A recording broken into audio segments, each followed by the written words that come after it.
ese wari uzi ko iki cyorezo cyugarije isi gishobora kuzadusigira ibyiza? Iyi ni Pamakeo TV. Twishimira cyane iyo udukurikira ugatanga igitekerezo, bitwereka ko turi kumwe kandi niyo nkunga burya ikomeye cyane. Niba uri mushya uhawe ikaze nk'ibisanzwe, ushobora no gukora subscribe mu gihe bitakugoye.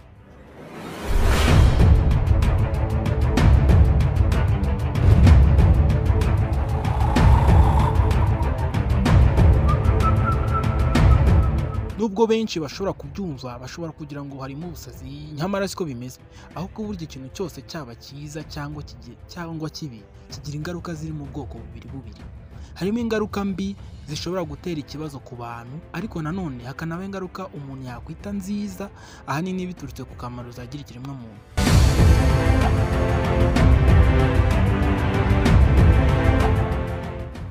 Niyo mpamvu kuri iyi nshuro ikipe y'abanyamakuru ba Pamakeo TV yahisemo kubegeranyiriza bimwe mu byiza iki cyorezo cya coronavirus kizasigira isi.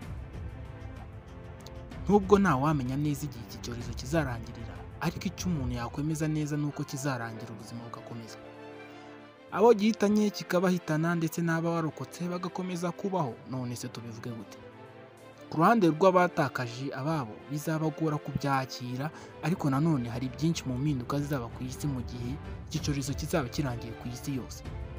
Ese wowe hari ibyo waba ukeka?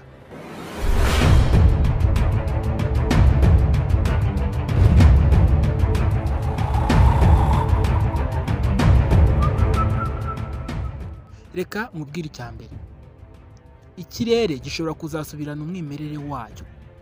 Amafoto amaze iminsi yerekanwa n'ibyogajuru kuva iki cyorezo cyatangira agenda yerekana neza ukuntu umunsi ku wundi ikirere kigenda gicya. Ibi hanini byagiye biba ku bihugu byibasiwe cyane na COVID-19, aho byahereye mu Bushinwa ubwo bamaraga gufunga ibikorwa byose mu kwezi kwa mbere COVID-19 ibamereye nabi. Icyo gihe ikirere cy'Ubushinwa cyari gisanzwe gihoramo imyotsi ituma hatabona, dore ko n'Abashinwa basangaga basabwa kwambara udupfukamunwa ngo badahumeka umwuka mubi. Cyatangiye gucya ku buryo bugaragarira buri wese. Si ibyo gusa, iki cyorezo kuva cyagera mu Butaliyani ndetse bagafata umwanzuro wo guhagarika ibikorwa byose, ikirere cyatangiye kugarura umwuka mwiza ndetse no mu bice bitandukanye n'ibisanzwe.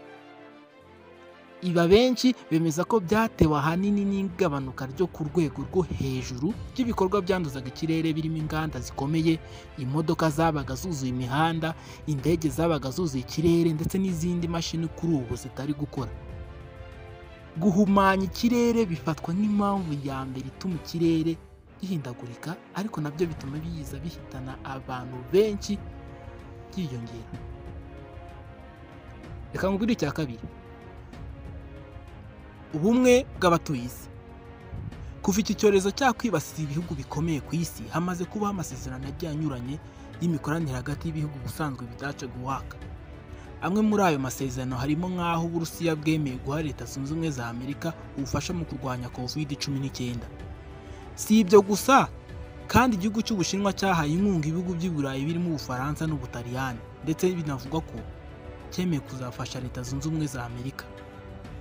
Umuryango w'ubumwe w'Uburayi kandi nawe wemeye kurenga ku masezerano y'imikoranire ifitanye na Amerika, maze birengagiza ibihano Amerika yafatiye Irani. Ahubwo uwo muryango wemera guha inkunga Irani mu rwego rwo kurwanya iyo ndwara.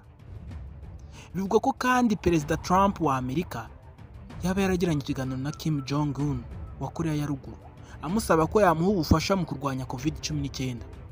Ubutaliyani kandi bunibasiwe cyane bwanasabye igihugu cya Cuba ubufasha bw'abaganga b'inzobere kugira ngo babashe guhangana na COVID-19, mu gihe bisanzwe bizwi ko bitavuga rumwe n'ibihugu by'i Burayi.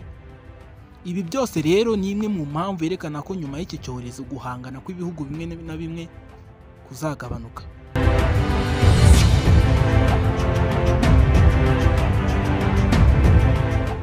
Dore icya gatatu.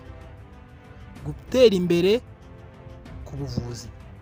Kuva iki cyorezo cyakwira ku isi, abashakashatsi, ibigo bikomeye ndetse na za leta nta kuryama, ahubwo benshi bahugiye mu gushaka umuti ndetse n'urukingo bya coronavirus. Benshi muri abo barajwe inshinga no gushaka urukingo rukomeye rushobora guhangana n'ubwoko bwose bwa coronavirus, dore ko iyi virus ibarirwa mu bwoko bugera kuri 7. Ikindi kandi nuko iyi coronavirus byatangajwe ko igenda yihindura ukundi, bityo bikagorana ko hakorwa urukingo rwayo. Ni nayo mpamvu kuri ubu hari kurebwa uburyo bukorwa cyangwa hakorwa urukingo rwiswe universal vaccine, bikavuga ko ruzaba rufite ubushobozi bwo kuvura coronavirus uko yaba imeze kose. Reka nkubwire icya kane, igenamigambi.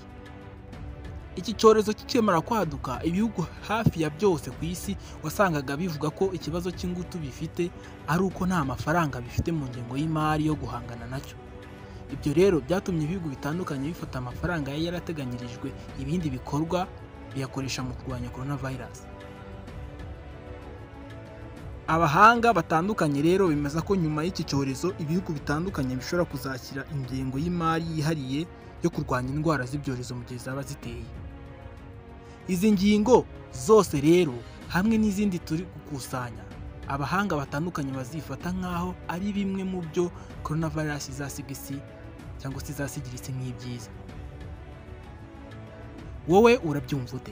Mbwira indi wumva cyangwa se mbwira ikindi kintu cyiza wumva coronavirus izasiga. Ushishikariza gukomeza kuguma mu rugo mu gihe coronavirus yaba itarabonerwa umuti cyangwa se mu gihe tukibisabwa na leta. Ukomeze ugire ibihe byiza. Iyi ni Pamakeo TV.